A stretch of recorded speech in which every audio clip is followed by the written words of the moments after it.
and today's third year, first year medicine PG, third unit.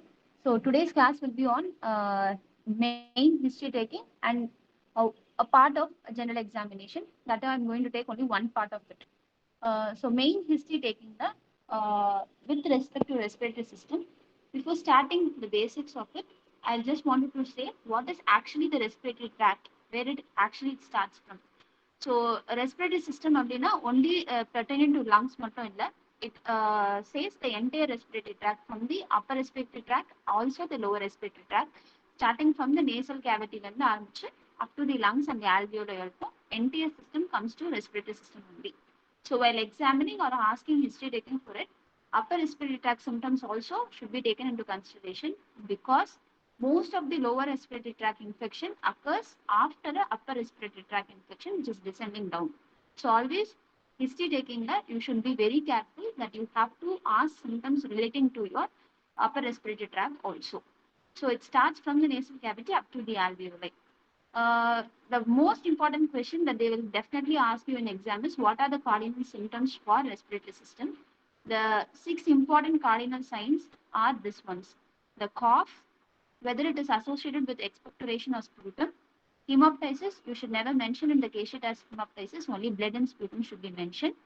Fourth is chest pain, which is due to, in case of respiratory system, it is due to pleuritic chest pain, breathing difficulty or breathlessness, and other audible sounds like wheeze or stridor.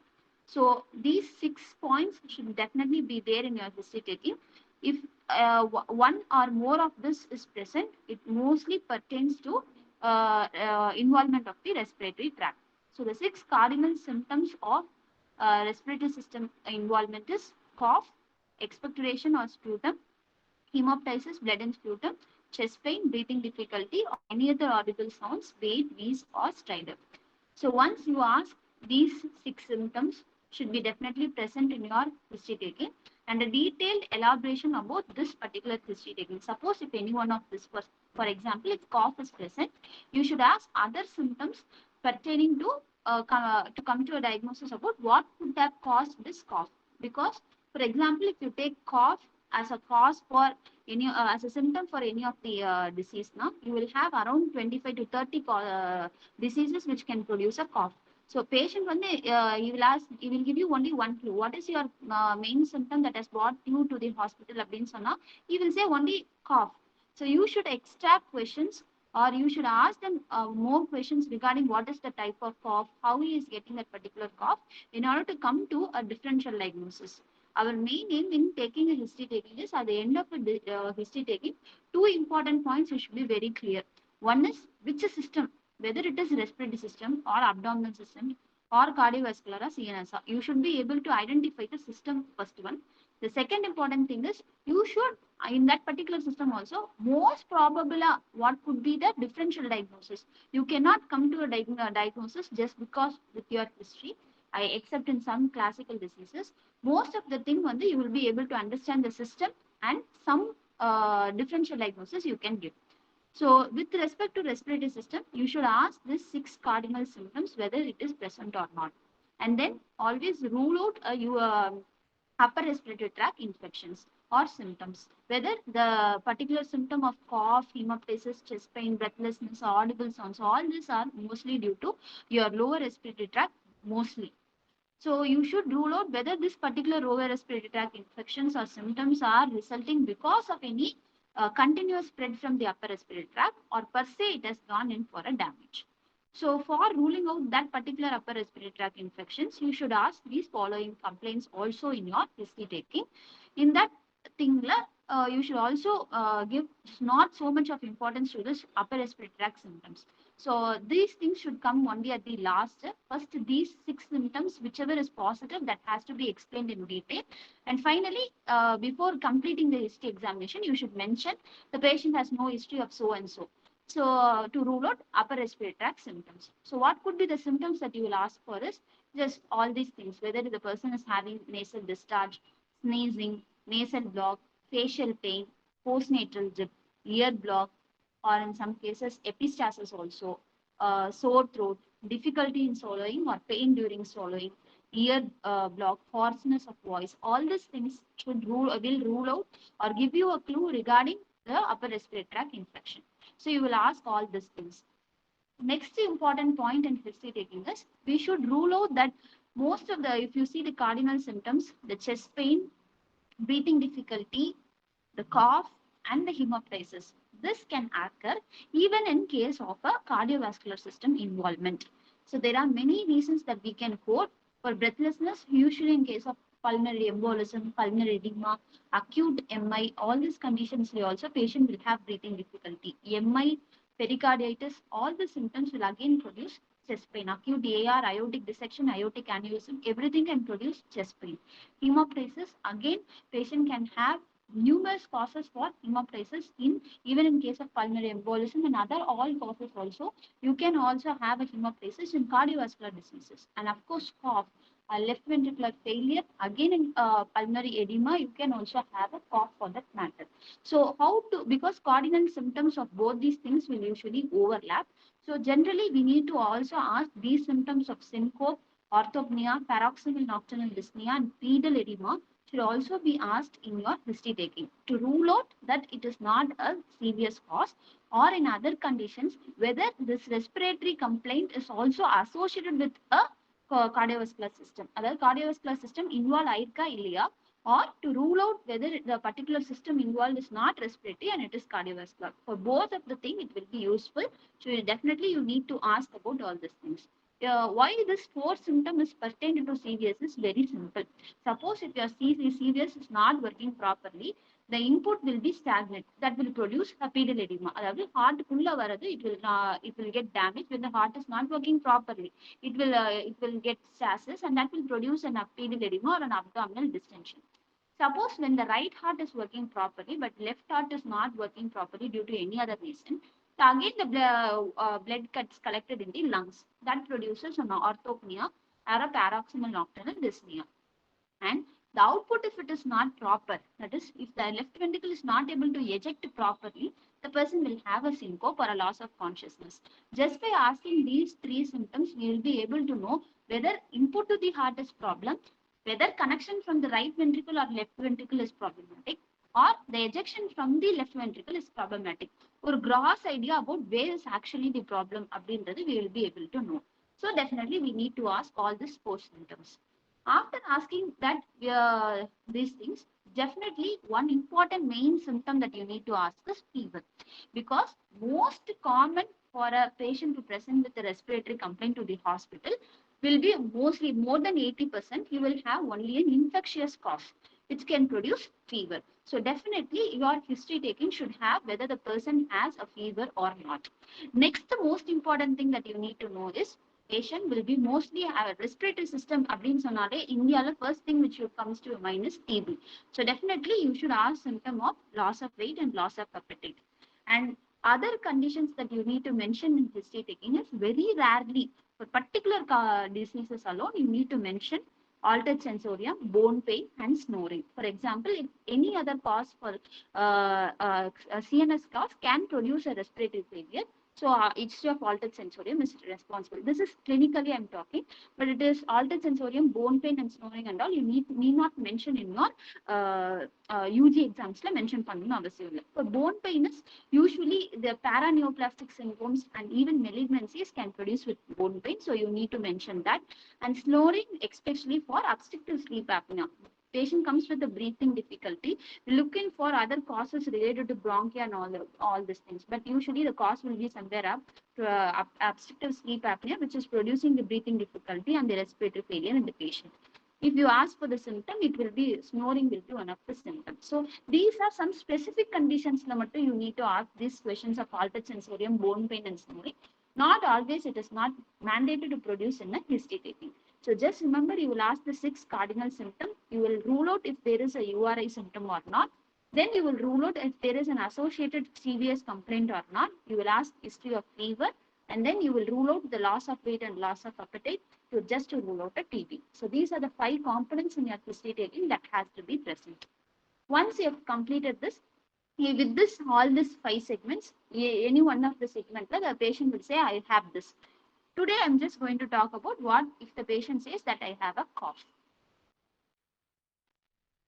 So one of the cardinal symptoms is cough. In the left side, I've just mentioned whatever the common diseases that we encounter. If the patient says cough, all these diseases, the patient, what is the complaint of the ask? The patient will say, I have cough. So with this one particular history of cough, I will not be able to say, because in the diseases that I have mentioned here, you have respiratory cause, you have neurological cause, you have cardiovascular cause, you have entire vascular cause, and you have some vasculitis problem also producing a cough. So how do I come to a conclusion, or with this history taking, how will I rule out which particular system that is involved and how I can know about the differential diagnosis? It is where that you ask or prompt the patient with some questions. So how to rule out that particular thing? So these are the 16 elements of that particular history taking that you need to know. But the top 15 is so very important. 50 are the types and syncopes that I have mentioned is that just for a theoretical question which you will be asked in your examination. For this take, the entire thing that I've taken here is only from Alagappan. Though the seniors say that it is better to run Harrison, Davison, and all these things, clinical point of view, what the examiner goes to ask in your exam is only from Alagappan. All the examiners are 50 plus, they'll ask definitely from Alagappan all the basic questions. You need to know Alagappan for that matter.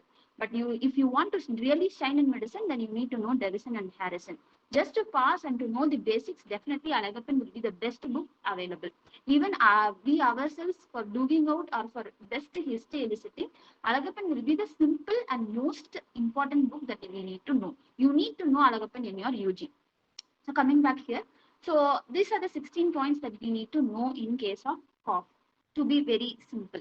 So first thing is we need to know about the duration, then of how much days that the cough is present, whether it has any diurnal or postural variations, whether the cough is associated with expectoration or not. And then when the patient says that there is a positive for expectoration, then you will ask the so and so questions, whether the sputum, how much amount is going to be present, what is the color, whether it is blood stained or foul smelling. Then you touch and see whether it is having any consistency defects, what are the aggravating factors and the relieving factors. When it says about hemoptysis, again you need to mention how much amount is the hemoptysis, because the amount of hemoptysis which the intervention also differs.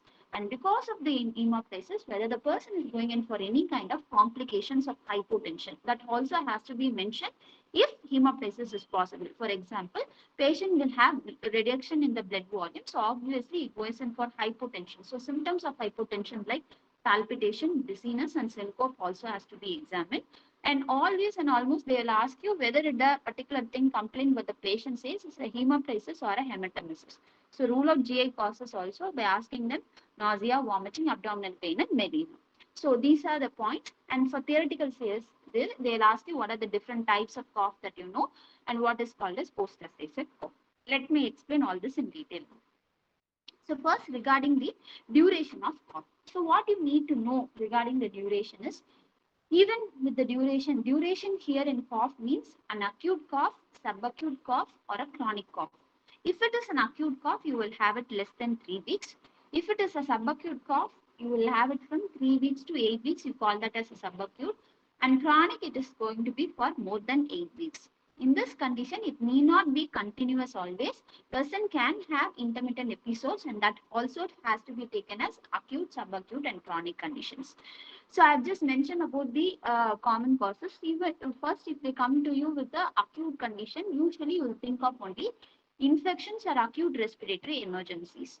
When it is going to be a subacute cause, infective with an inflammatory etiology has to be confirmed. And it is, if it is chronic conditions, we have only few conditions which is producing chronic: asthma, COPD, bronchiectasis. This will be the most common conditions that is going to have a very chronic cause. So with the history, that is, if the patient says I have cough, the next condition, how many days that you have a cough. With this one particular complaint, we will be able to know whether it is an acute condition that we are dealing out, or a subacute or a chronic condition that we are dealing with. So after finishing of this, you need to know two things. One is whether the patient has a cough continuously or pertaining to some particular condition. For example, diurnal variation, whether the person has a cough in the night alone or in the early morning alone. or with particular position. For example, if he is lying down, or position if it is going to be sitting. So all these things has to be remembered. For positional variation, in case of breathing difficulty, you will call it as orthopnea or paroxysmal nocturnal dyspnea. But it is not the condition in case of, you will not call it, for cough, you will just say with respect to postural variation, you are having anything or not. In case of cough, you will have two important causes where you can have a postural variation. That is, in case of bronchiectasis and lung abscess, you will have a postural variation. Why is this happening so, Abdina? Bronchiectasis will be, or lung abscess will be mostly towards one particular area. When the particular secretions or that irritating substance, when the patient moves that side and this side, even the normal or the healthy part will also get irritated because of that, and that produces bronchiectasis, the postural variation. We had one patient in our hospital who had bronchiectasis due to pulmonary tuberculosis. The patient typically says it will be a better when he is going to lie down, and when the patient sits up, he will usually have that particular pain. Typically, he will say that I am having a pain and I'm having the cough. Only if I lie down, I'll be very comfortable. If he sits up, then again that is based upon the type or the place where the bronchiectasis affects. So different types can be there. It is not only when lying down that the patient gets in for a cough or not. This is an exception because the patient will be patient was very comfortable when he was lying down. When I made him to sit, he said that he had a cough and pain and all these things. So it depends upon the position or the lobe where the bronchiectasis is involved.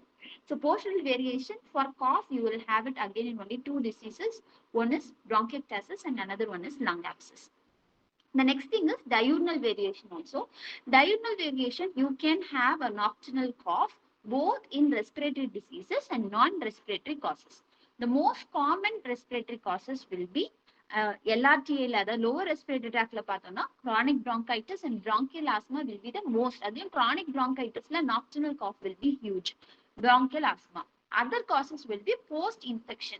Usually, in case of COVID also, we are having more number of nocturnal cough complaints. Post-infectious also, and postnatal drip, of course, you will have a nocturnal cough. So these are the complaints given by respiratory complaints. Other non-respiratory causes for nocturnal cough will be due to GERD and aspiration. This is classical because after a diet or so, the patient lies down. So what happens? All the stomach contents which gets regurgitated enters into the trachea because of the epiglottis position that produces laryngitis and all these things, and the patient gets a nocturnal cough. And of course, in case of left ventricular failure, it is not only breathing difficulty, the patient will also have a cough. Okay, so nocturnal cough are these such complaints. It can be a respiratory cough or it can be a non-respiratory cause. So with this, we will be able to somewhat identify the causes. Next, if the patient says the patient is having a cough, that too with the expectoration. So if it is a dry cough or it is a wet cough, this is what I want to identify next. So what is actually causing a dry cough? First, you need to understand the cough is actually producing a sputum. The sputum is nothing but it is produced from the lung mucosa. The lung epithelium is getting irritated and it is producing some mucosal secretion. So what does actually the sputum have? The sputum will have the epithelial cells. It will contain the mucus plug and it will also contain the debris along with the organisms present. So if the disease is present only in the tracheobronchial tree, then it will produce the secretion. Suppose if the particular lung diseases is present in the pleura, interstitium, or in the mediastinum, definitely you are not going to have the particular expectoration. Usually, the area for synthesizing the sputum will be the laryngobronchiotrachea, trachea and upper part of the bronchi.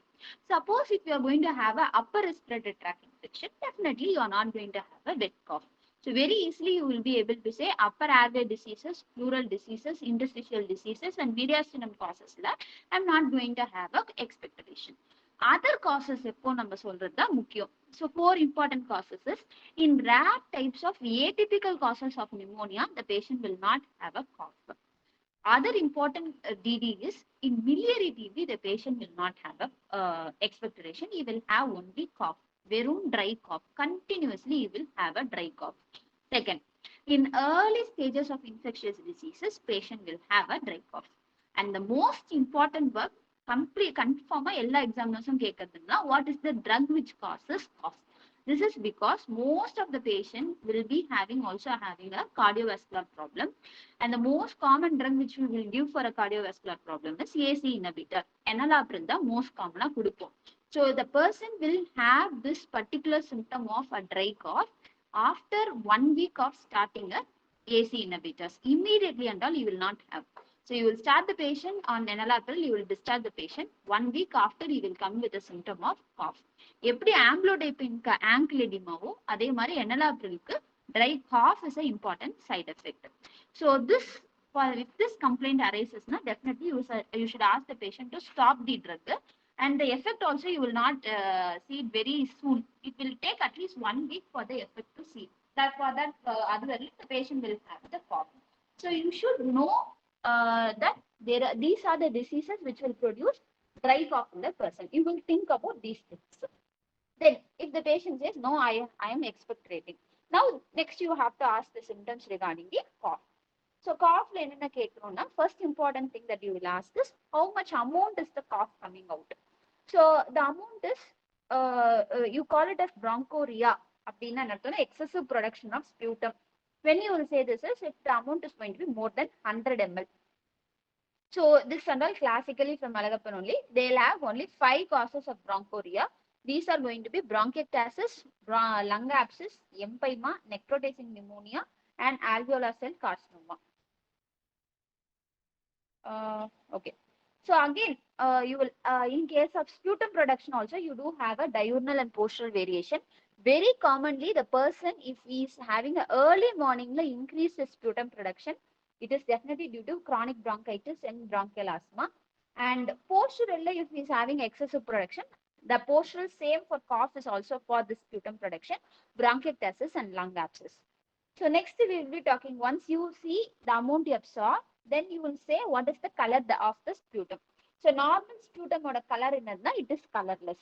So with the different colors that we see is, you can have a yellow or a green color in mostly bacterial infection. என்ன enzyme கண்டிப்பா கேட்பாங்க, it is myeloperoxidase enzyme. These are very very common questions. Every examiner would be very clear with Alagappan. Definitely they will ask you the same question. Okay, everybody will say Alagappan is very worst, but they'll ask all the question only from Alagappan. Okay, so that is green or yellow, that is bacterial infections. Red color, again you need to know whether it is very rusty color, rusty red color they'll ask you, or red currant jelly. If you see these things practically, you will be able to know. Red rusty sputum will be pneumococcal pneumonia, red currant jelly sputum in case of Klebsiella. And it can be sometimes blood stains. It is not hemoptysis. They'll just say some streaks of blood and that I am getting from the cough abdina. That is can be due to TB. Again, hemoptysis also can be due to TB. The most common cause in case of hemoptysis or a massive hemoptysis will be only bronchiectasis. So after red, we will go in for brown color, anchovy chaos. That is definitely due to a ruptured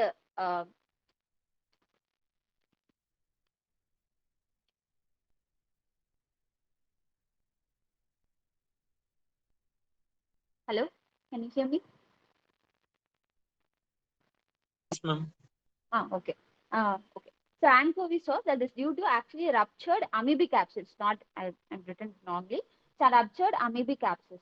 The next thing is black color sputum. The black color sputum will be definitely due to a cold. So that is cold workers pneumoconiosis. These are just theoretical. You need to mug up all these things.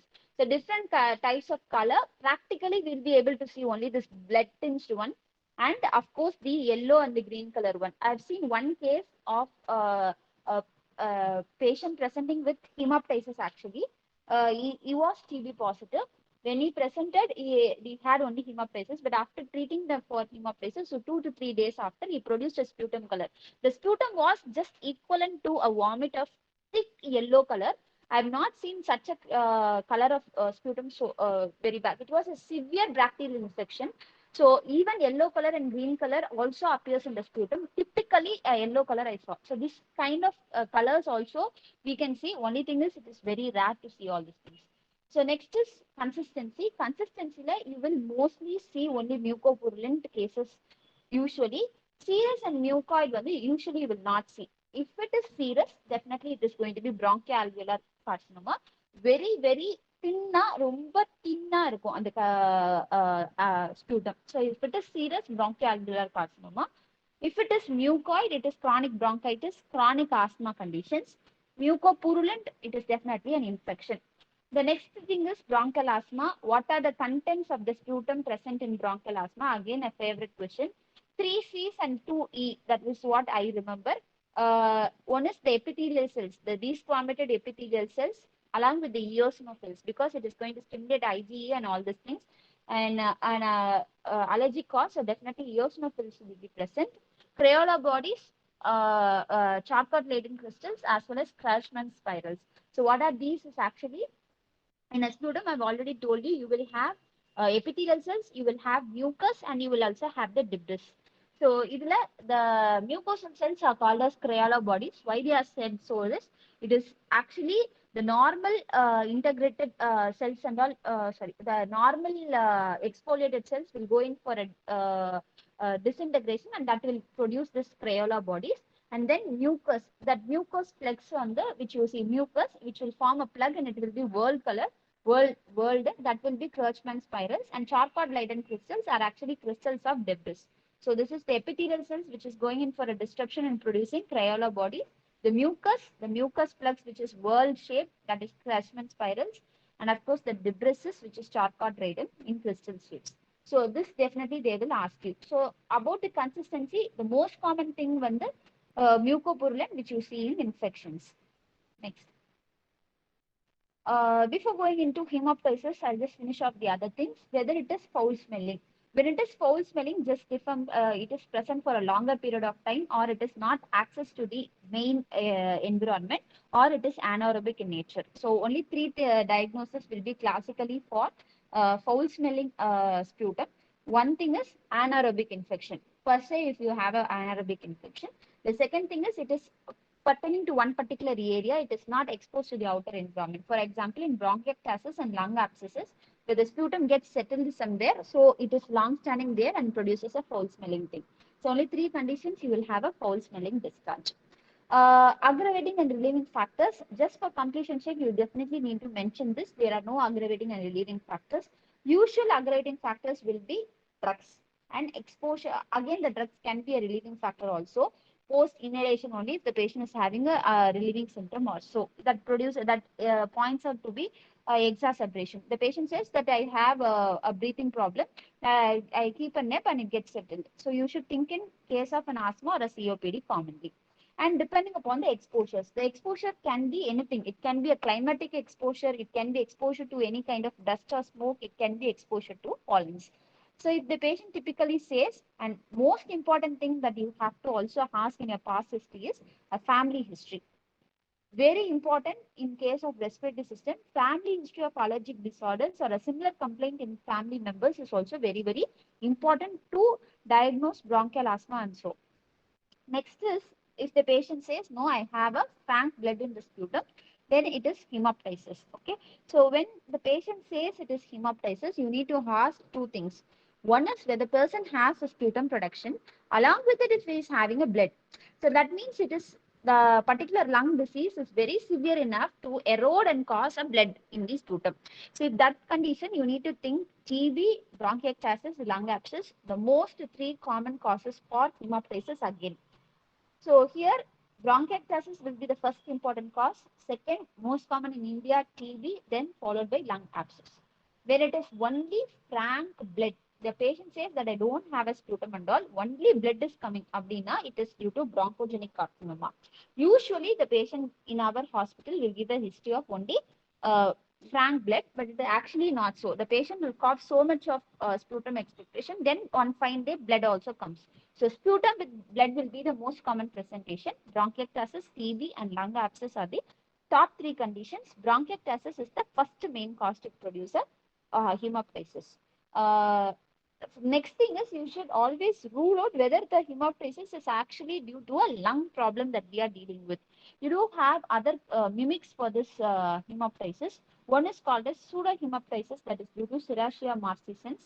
It is can be due to drug induced because the patient will be started on ATT and after 2 days the mother comes and says that the sputum is red in color. It's actually not red, it will be in orange in color.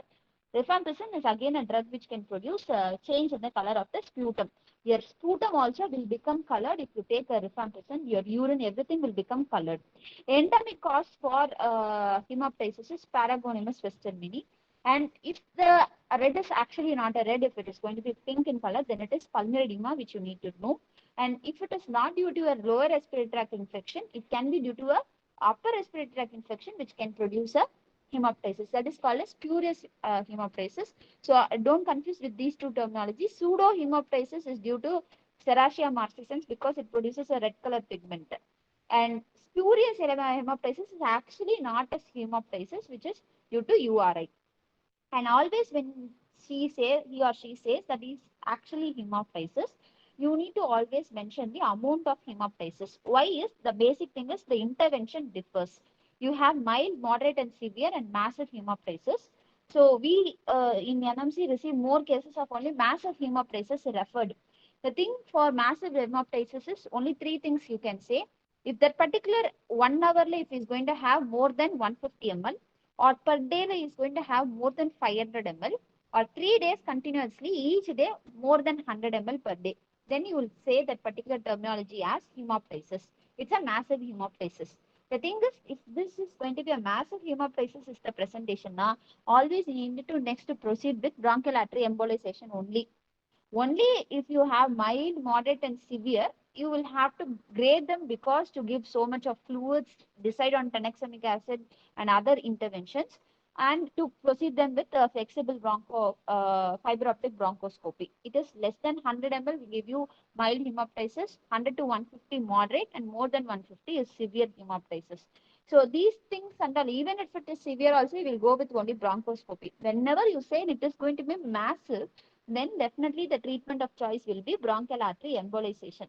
Uh, these things are very common. Receiving a massive hemoptysis in our hospital is very common, and we need to definitely go in for only bronchial artery embolization, or otherwise the patient will collapse due to blood loss. So, emergency, we'll do a bronchial artery embolization for the patient. So, always history taking like hemoptysis, the quantification is very, very important because acute management also differs. Then next question is, how do you say it is a hemoptysis, it is not a hematemesis? Again, they definitely ask you. One thing is other respiratory complaints will be present in hemoptysis. There will be cough followed by a blood. Again, here there will be some kind of an abdominal complaint. Then the person will have a nausea, vomiting followed by a blood vomiting. This is one thing. Always then you have seen the sputum. What it will be there? There will be some kind of air bubbles. So if the by seeing the sputum, you will be able to say it is frothy. So definitely it is a sputum. Here you will have food particles. So you will be able to say this is actually blood vomitus. And another important point is definitely if it is going to be a hematemesis or 2 or 3 days munadiye, you will also have a history of melena. Melena is nothing but you will have a black colored stools. So also that history also will be definitely present. If the blood is able to come out from the upper tract, definitely you will also have a melena for that matter in the patient. So these other things that I mentioned down as theoretical, alkaline, acidic, the color differs. You have to do a bronchoscopy for this and OGD for that, and that's all different. Usually, you seem to this tableau column to be very simple, but the patients actually they don't know how to say whether it is a hemoptysis or a hematemesis. You need to prompt and ask them so many times to confirm that it is actually hemoptysis and not a hematemesis, because whatever comes by mouth is vomit for our people. They definitely say when it is hematemesis only. You will rule out for all abdominal causes, but the cause will be in lungs. So always you need to ask. Definitely, if you cough or not, definitely with vomiter also they will also cough. They will say there is cough for the person. So ask for prompt for other respiratory complaints. Look for the blood whether he is having any sputum production, because even saliva also if he is going to come out, even that also will be frothy. So it is very, very actually difficult to say it is actually a hemoptysis or hematemesis unless you particularly see that particular episode. So you need to always prompt more and more complaints. Definitely, if it is a hemoptysis, for 2 or 3 weeks, munadi I had a cough, I having breathing difficulty, something you will say. Or definitely if it is a hematemesis, definitely you will say when I eat so much of spicy items, or regionally for causing an peptic ulcer, definitely it would have been a chronic abdominal pain, or alcoholic which has produced an alcoholic gastritis and hematemesis. Something in the history you should prompt out to identify it is actually hemoptysis, not a hematemesis. It will not be easy to differentiate just by seeing this. You may see this particular table as very simple, but usually it will be usually a misleading one. Then finally, this is all theoretical one. So what are the different types of cough? Short cough, prolonged cough, brassy cough, bovine cough, barking cough, whooping cough. This is all they'll ask you. Short, which is very short, is acute conditions will have a short cough. அவ்வளவுதான். அதுக்கப்புறம் stop பண்ணிடுவாங்க. So கொஞ்ச நேரத்துக்கு தான் they'll cough. That will stop on its own. So that is not common in cold. They'll have a prolonged cough. Chronic disease will produce a prolonged cough. It is not I'm talking about the duration of cough. Cough itself, they'll keep on coughing. So that occurs in chronic bronchitis. Then a brassy type of cough. Brassy type na or metallic sound oda irukum. Bovine cough also will be due to some compressive lesion compressing the thing. But if it compresses the trachea, you will have a brassy cough, a metallic sound. Bovine cough, it is due to compressing the recurrent laryngeal nerve. We have one case in our ward where a very big aortic aneurysm with aortic dissection. The aortic aneurysm is so very severe, it is going and compressing the recurrent laryngeal nerve, and now the patient is having actually a bovine cough. So these conditions, it can be due to any condition. The SOL cannot be from the trachea or from the mediastinum. Even the aorta can be so very large to compress the recurrent laryngeal nerve. So bovine cough, brassy cough. Next, you will have a barking cough. Barking cough, very typical if you have your croup. Croup is actually laryngotracheobronchitis. In that condition also, it usually occurs in small babies, children's it happens. A barking type of cough will be there. Typically dog barking mari irukum. Next, you will have pertussis, that is due to whooping cough. Whooping cough, pertussis, that's all. And what is cough syncope? That is post-assative syncope. What is the mechanism behind this? They'll ask you. The thing is, what happens in cough? The respiratory tract is a closed thing. The only outlet that we have is through our glottis, the larynx. That's the only output. Now, what happens during cough? Now, the body will close the glottis. Now, it becomes a closed pathway. Now, what it happens after closing that pathway, the respiratory muscles will start in for a contraction.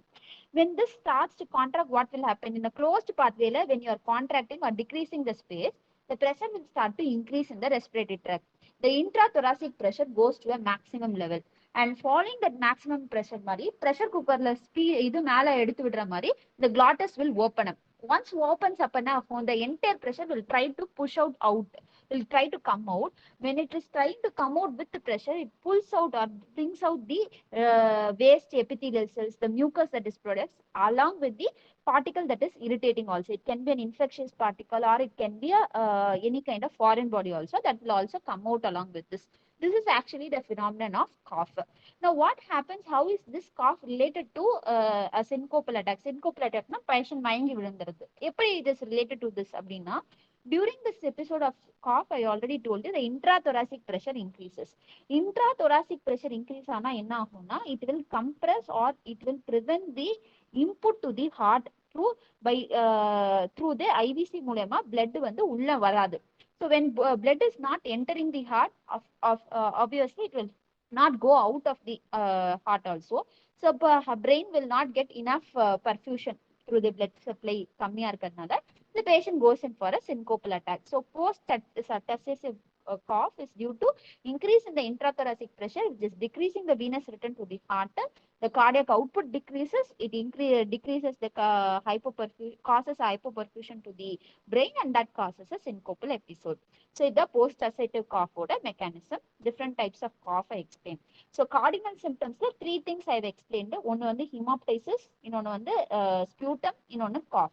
Next class I will explain about breathing difficulty, chest pain, and other added on பார்க்கலாம். Okay, just the examination I will take you only one thing, which is very simple and short. So always in examination they'll ask you to see what is tracheal shift.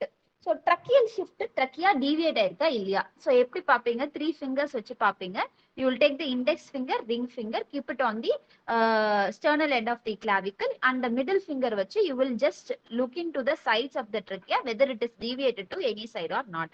நீ இப்போ press பண்ணும்போது அந்த இடத்துல ஒரு resistance feel ஆயிடுச்சுன்னா it means the trachea is deviated to that particular side. So if the trachea is deviated na, it can have two reasons. One, the particular side where it is deviated, அந்த side ஏதோ ஒன்னத்தை புடிச்சு அந்த சைடுக்கு புல் பண்ணுது, whether the particular trachea is pulled or it is getting pushed from the opposite side. Pushing na ஏதோ ஒரு pressure or accumulation நால தான் push பண்ண முடியும்.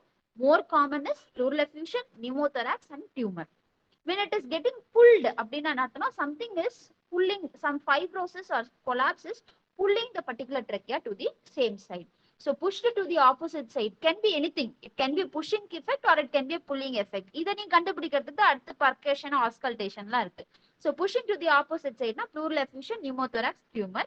Pulling by the same side na fibrosis and collapse. இதுல இன்னொரு thing is, usually in case of pleural effusion, the cause for pleural effusion என்னன்னு பார்க்கணும்.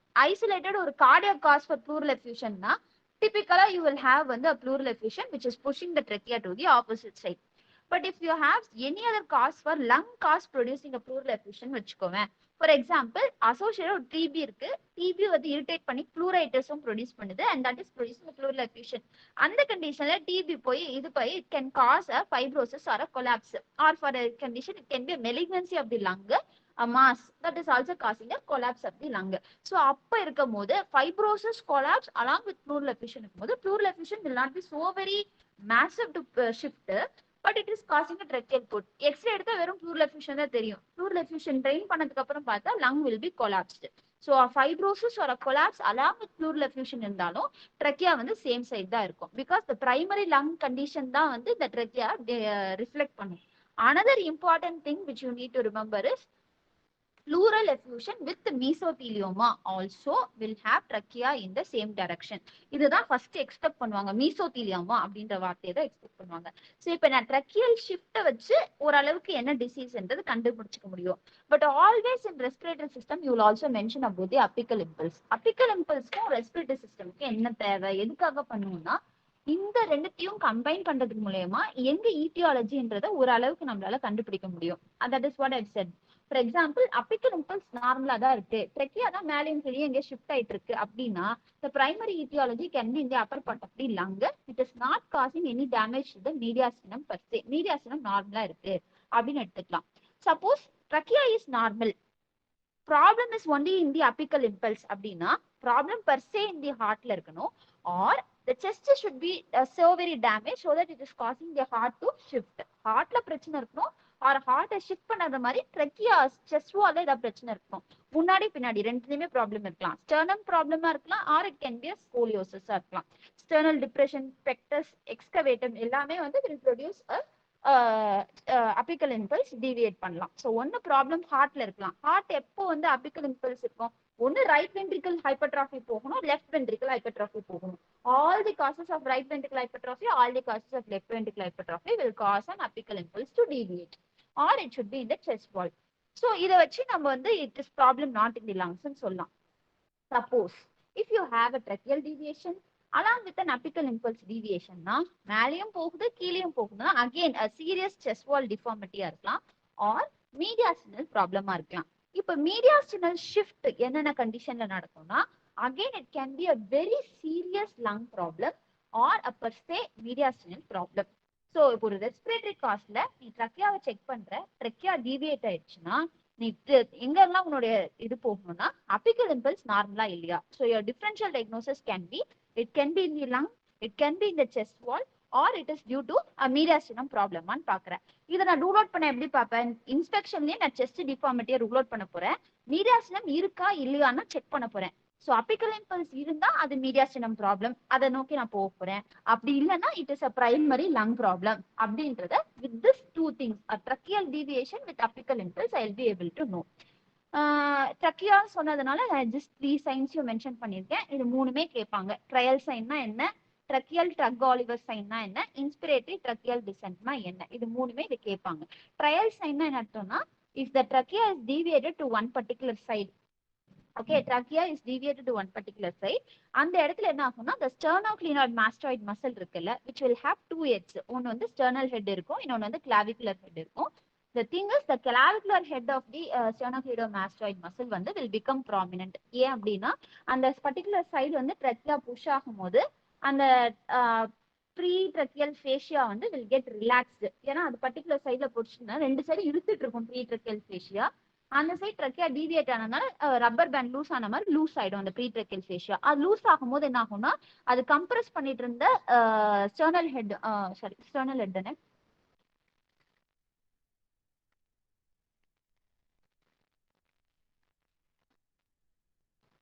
clavicular head. So clavicular head it will become prominent and that will produce a trial sign. So trial sign definitely they'll ask. இது எல்லாமே theory தான். Next வந்து tracheal tug Oliver sign. இது எப்படி பண்ணணும்னா patient வந்துட்டு பேஷண்ட் பின்னாடி நின்றுக்கணும். So you should stand at the back side of the patient and you should ask the patient to extend his neck and you have to hold the cricoid cartilage. After holding the cricoid cartilage, you should ask the patient with you should just see for if the every cardiac systole, every systole beat what will happen, there will be a descent. So அப்படி இருந்துச்சு அப்ப downward tug will be there. அப்படி பாசிட்டிவா இருந்துச்சுன்னா it is due to aortic aneurysm. And again it can be false positive when the particular aortic aneurysm is aortic arch ஓட எதுவும் mediastinal tumor attach ஆயிருந்தாலும் you will have a false positive one. False negative when you have a thrombosis in aortic aneurysm, you will have a false negative one. All this are given in algorithm, just go through. What is inspiratory tracheal descent? Inspiratory tracheal descent, you will see clinically. The tracheal descent with every inspiration, it is very common to see in COPD. So, trial sign, I have not seen. Tracheal drug Oliver sign, definitely they'll ask in exam. Inspiratory tracheal descent, it is very common that you see in COPD. So, today's class, I'll just brush through. You should know what is the cardinal sign for respiratory system. Then you have to rule out the 5 points in history taking. You should rule out to prove that you are actually dealing with a respiratory system and not a cardiovascular system. In that first three cardinal symptoms I have discussed, what is cough, whether it is associated with an expectoration or not, and whether the hemoptysis is so very severe to produce a hypotension in the patient or not. So ask for the amount of cough, the duration of cough, whether it is diurnal or postural variation, associated with the expectoration, whether the sputum amount, the consistency, color, whether it is blood stain or it is foul smelling, the aggravating and the relieving factor. When it comes to hemoptysis, again, definitely you need to mention the quantity. And then definitely you need to rule out how it is not hemoptysis and not a hematemesis. What are the different types of cough and what is post-tussive syncope. And finally, one examination finding, that is what is tracheal deviation. How this tracheal deviation and apical impulse is going to help you in the diagnosis per se, and some important signs also I have discussed. Next week, if it is possible, we'll discuss about the next three cardinal signs and one more example.